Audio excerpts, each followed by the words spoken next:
اور ہم اکثر ان سڑکوں پہ دیکھتے ہیں تماشا لگا ہوتا ہے، غربا کی بیٹیاں اور بوڑھی مائیں اور بوڑھے بزرگ لائن میں کھڑے ہوتے ہیں، انہیں ٹائم 8 بجے کا دیا جاتا ہے اور نواب کا پتر 10 بجے خود آتا ہے اور سب سے پہلے وہ چائے لیتا ہے، پھر اخبار پڑھتا ہے، اور وہ باہر دھوپ میں کھڑے ہیں، اچانک لائٹ غائب ہوتی ہے تو وہ ملازم پہ برستا ہے کہ ابھی تک جنریٹر کیوں نہیں چلا، مجھے یہاں گرمی لگ رہی ہے، تجھے اے سی میں بھی گرمی لگ رہی ہے، اور جو باہر غریب اللہ کی مخلوق دھوپ میں مر رہی ہے وہ تمہیں نظر نہیں آئی؟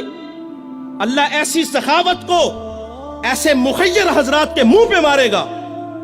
اور ابو بکر خدمت کے لیے جاتے ہیں، جذبے کیسے ہیں؟ ایسے وقت میں جاتے ہیں جس وقت میں اللہ کے علاوہ انہیں کوئی بھی نہیں دیکھتا، خدمت کر کے آتے ہیں۔ کیا ہمارے اندر یہ جذبے ہیں؟ اور ہم تو 500 کا نوٹ بھی دیں تو ہزاروں لوگوں کو دکھاتے ہیں، ہم آٹے کا تھیلا دیں تو ذلیل اور رسوا کر کے دیتے ہیں، اور وہ کتنے بڑے لوگ ہیں یار، خدمت کرنے کے لیے جاتے ہیں، پاؤں میں جوتے بھی نہیں کہ کوئی میرے قدموں کی آہٹ کو بھی نہ سن لے۔ یہاں ایک توجہ یہ بھی آپ کی چاہوں گا، حضرت ابو بکر فرماتے ہیں کہ کہیں کسی کے نیند میں خلل نہ آئے میرے قدموں کی آہٹ کی وجہ سے۔ آج ہمسائے ہماری شرارتوں سے محفوظ نہیں، ہم نے ڈیک آن کیا، ہمسایہ صرف بیچارہ اتنا ہی کہتا ہے یار تھوڑی سی آواز آہستہ کر لو، وہ کہتا تمہیں کیا تکلیف ہے، میرے گھر میں چل رہا ہے، تمہیں کیا تکلیف ہے؟ یہ ہمارے یہ رویے ہیں صاحب، اور وہ کتنے بڑے لوگ ہیں چھپ کے خدمت کرتے ہیں صرف اللہ کی رضا کے لیے۔ اور پھر جب حضرت سیدنا صدیق اکبر رضی اللہ تعالیٰ عنہ دنیا سے چلے گئے تو حضرت عمر جو 23 لاکھ مربع میل کا حاکم ہے، پھر وہ ڈیوٹی خود لیتے ہیں، خود اس کے گھر کے برتن دھوتے ہیں، اس کے گھر میں جھاڑو دیتے ہیں اور خود مشکیزیں بھر کے آتے ہیں۔ اللہ نے آپ کو اگر خدمت کا جذبہ دیا ہے، آپ خدمت کرنا چاہتے ہیں تو اس انداز سے کرو کہ دائیں سے دو بائیں کو خبر نہ ہو۔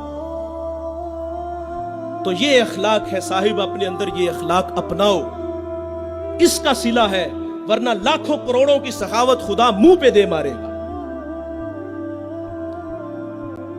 تو ایک زمانہ ہمارے اوپر ایسا گزرا ہے کہ لوگ ایک دوسرے کا احساس کرتے تھے۔ یہ بغداد کی کہانی ہے، ایک شخص صرف یہ دیکھنے کے لیے آتا ہے کہ یہ لوگ عزت کیوں اتنی زیادہ پا گئے ہیں۔ اس نے ایک ہوٹل سے کھانا کھایا، وہ مسلمان نہیں تھا، اور سامنے ٹیبل پہ ایک جوان بیٹھا تھا، وہ مسلمان ہے۔ اس نے محسوس کیا کہ اس کا تعلق ہمارے شہر سے نہیں ہے۔ خیر کاؤنٹر پہ جا کے اس کا بل دیا، اور اس صاحب نے کھانا کھایا، بل دینے کے لیے کاؤنٹر پہ گیا تو کہا آپ کا بل ادا ہو گیا ہے۔ کہا یہاں تو مجھے کوئی جانتا نہیں، میں اجنبی ہوں۔ کہا ایسے ہی ہے، ایک مسلمان تھا اور اس نے آپ کا بل دیا اور چلا گیا۔ رکا اس لیے نہیں کہ آپ شکریہ کے لیے آگے بڑھیں گے، تو اس نے یہ بھی اپنے لیے مناسب نہیں سمجھا کہیں یہ نفس کی غذا نہ بن جائے۔ وہ اس بات سے متاثر ہوا، پھر ایک دکان پہ گیا، اسے کوئی چیز چاہیے تھی۔ جب دکان پہ گیا تو اس نے کہا یہ چیز مجھے چاہیے، قیمت طے ہوئی تو دکاندار پتہ کیا کہتا ہے؟ وہ کہتا ہے بھائی اسی معیار کی، اسی قیمت میں وہ جو سامنے دکان ہے، اگر یہ چیز تم اس سے خرید لو تو تمہیں کوئی اس پہ اعتراض تو نہیں؟ کہا مجھے چیز چاہیے۔ وہ سامنے دکان پہ گیا، اس نے وہ چیز خریدی، خرید کے جانے لگا، لیکن یہ تجسس تھا، اس نے ایسا مجھے کیوں کہا؟ یہ خود بھی تو نفع لے سکتا تھا، فائدہ تو اسے بھی ہو سکتا تھا، لیکن اس نے مجھے اس کے پاس کیوں بھیجا؟ دوبارہ پھر پلٹتا ہے اور آ کے کہتا ہے بھائی وہی معیار ہے، وہی قیمت ہے، لیکن اس کے پاس بھیجنے کا مقصد کیا تھا تیرا؟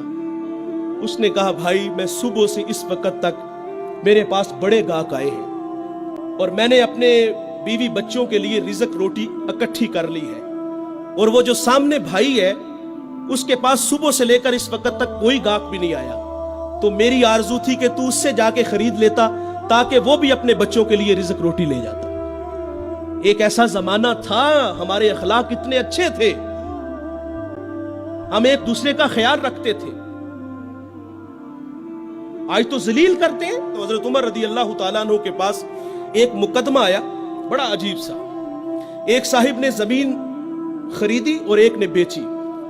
جس نے زمین خریدی اس نے ہل چلایا تو اس سے خزانہ نکلا، اور وہ خزانہ لے کے جس سے خریدی ہے اس کے پاس آ گیا، اور آگے کہتا ہے کہ بھائی میں نے زمین خریدی ہے, زمین کے پیسے دیے ہیں, اس خزانے کے پیسے نہیں دیے, یہ آپ مجھ سے لے لو. اور جس نے بیچی ہے وہ کہتا ہے بھائی یہ تمہارے مقدر, یہ میں نہیں لوں گا, یہ تمہارے ہی ہیں. ان کا آپس میں تنازع ہوا, حضرت عمر کے پاس آ گئے. وہ دے رہا ہے, وہ لے نہیں رہا. آج بھائی بھائی 1 انچ پہ ایک دوسرے کو قتل کر رہے ہیں. آج 1 انچ پہ بھائی جیونا مرنا ختم کر رہے ہیں اپنے بھائی سے. اپنی اولادوں کو بھی نصیحت کر کے جاتے کہ چچا کو منہ نہیں لگانا.